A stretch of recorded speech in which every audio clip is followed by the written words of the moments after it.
People have always talked about loving yourself, but from what I've seen, a lot of folks still confuse two things: loving yourself and spoiling yourself. Sounds kind of similar at first, right? But here's the twist. Loving yourself sometimes shows up in the form of tough love, while spoiling yourself is like chugging emotional junk food and pretending it's self-care. Hello, little bees out there, still hungry to learn? See, every concept we talk about is relative. What feels right today might not be tomorrow. What's true for you might not be true for me. Let me break it down with something simple. Say the way a parent loves their kid.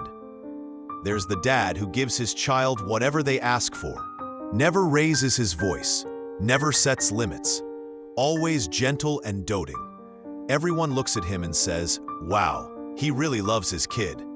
But then, the kid ends up wrecked, hooked on drugs, spiraling out. On the flip side, some kids grow up just fine under that same love.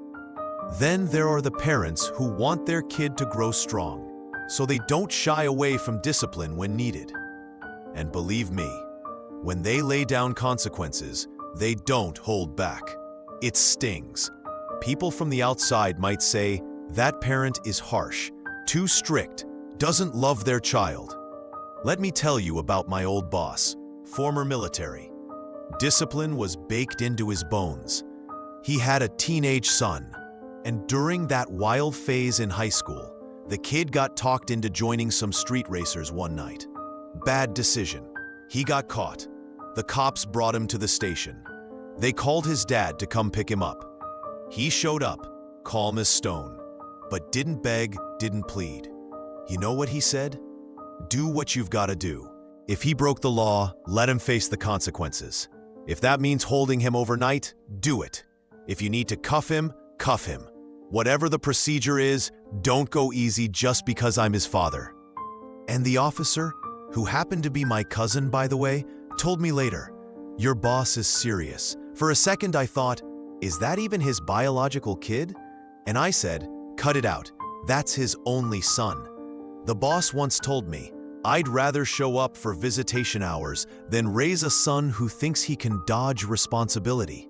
'Cause once you pull strings the first time, you'll have to keep doing it, and the kid will never learn a damn thing, even if it killed him inside. He let his son go through it. I asked him once, what if your kid loses it all, hits rock bottom? He just shrugged and said, if he has no teeth left, he can grit with his gums. I raised him. If he turns out rotten, that's on me. I love that boy more than anything, but if I use that love to wipe away his mistakes, then I'm not helping him. I'm ruining him.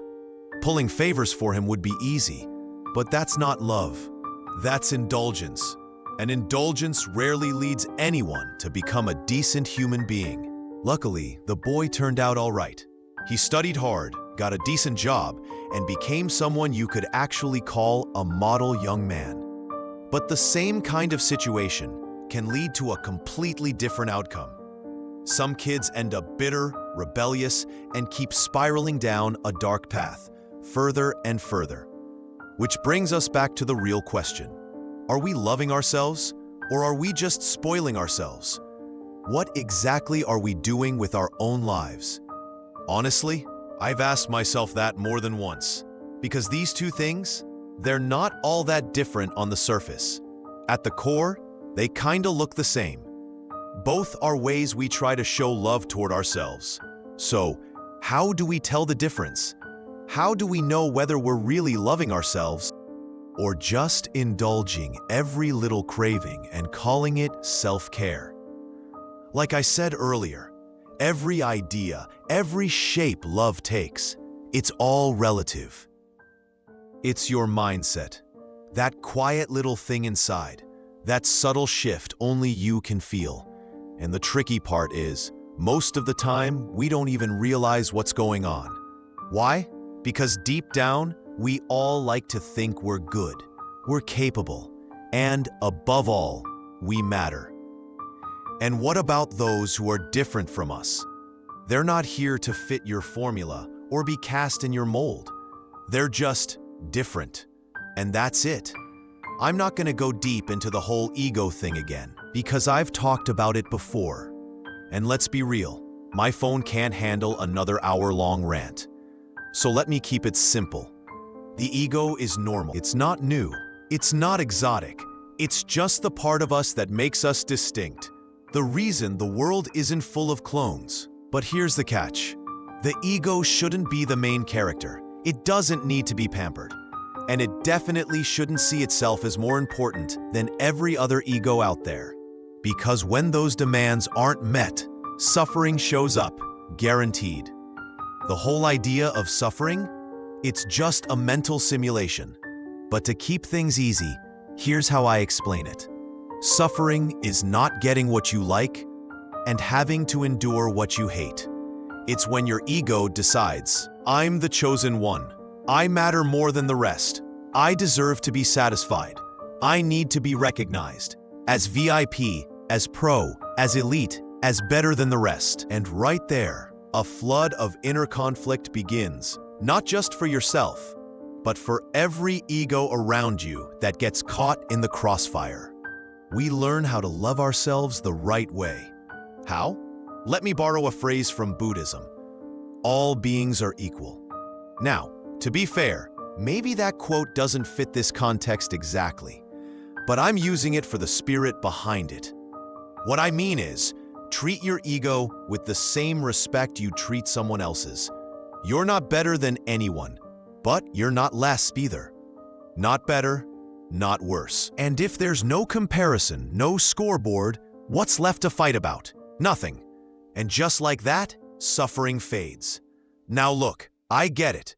That's hard. So here's a lighter way to approach it.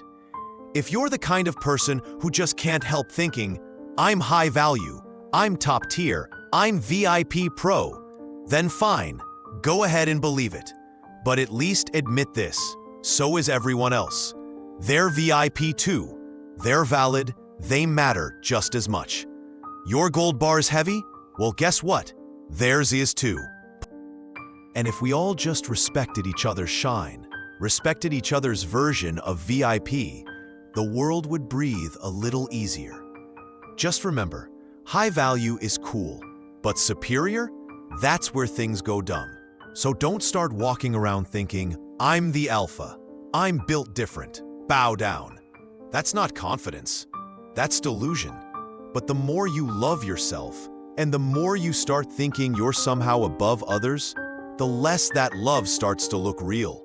At some point, it stops being love. It starts looking like self-indulgence. Recently, there was this case of a girl, confident in her body, described herself as chubby. Me? I don't have a problem with how other people look. I'm not interested in judging someone's lifestyle either. People said she was some influencer.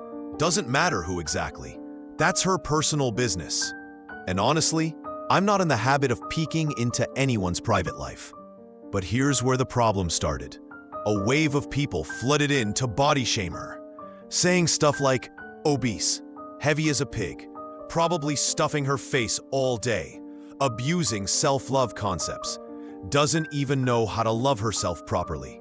Now sure, freedom of speech and all that, but let me ask you this. Aren't these people just putting their own egos on a pedestal? Live like me, that's the right way. Be like me, that's the smart way. If you're not like me, you're stupid. Maybe that girl hasn't figured out how to love herself yet. But let's be honest, the ones attacking her, they seem to be indulging themselves a little too much too. Still clinging to anger, still stuck in comparison mode, still playing superiority games. So are they really loving themselves? Or just feeding their own insecurity in a shiny new wrapper? You work out 2 hours a day. You can lift your own body weight. You've got the six-pack, clean metabolism, high muscle ratio. That's amazing. Seriously, good for you. But the second you start using that to say, my lifestyle is the only right one, you're just fat. You're killing yourself. You're a walking health disaster. Then what is your ego telling you? That someone else is beneath you? That they're not VIP? Not pro enough? Not worthy of basic respect? You love yourself. Cool. Guess what? So do other people. And how they love themselves, that's up to them.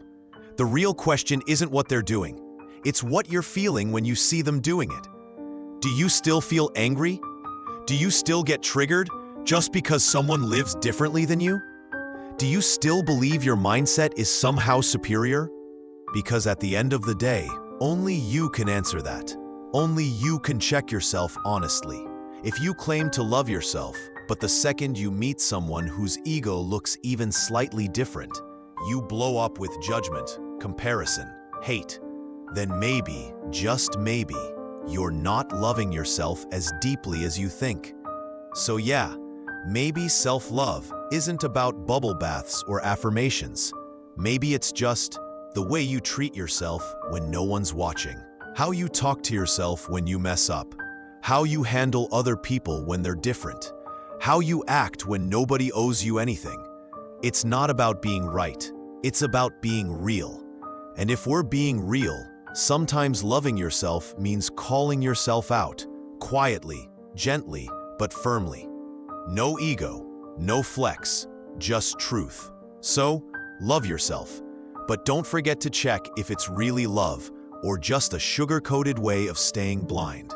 Take care of yourself, but also, take a look at yourself. And because YouTube's algorithm loves engagement, likes, comments, all that stuff. So if anything in this video spoke to you, even just a little, a quick like or a short comment goes a long way. It's small, but it means a lot. It helps this reach someone else who might need it, just like maybe you did. And if you feel like sticking around, hit subscribe. That's it. Thanks for being here.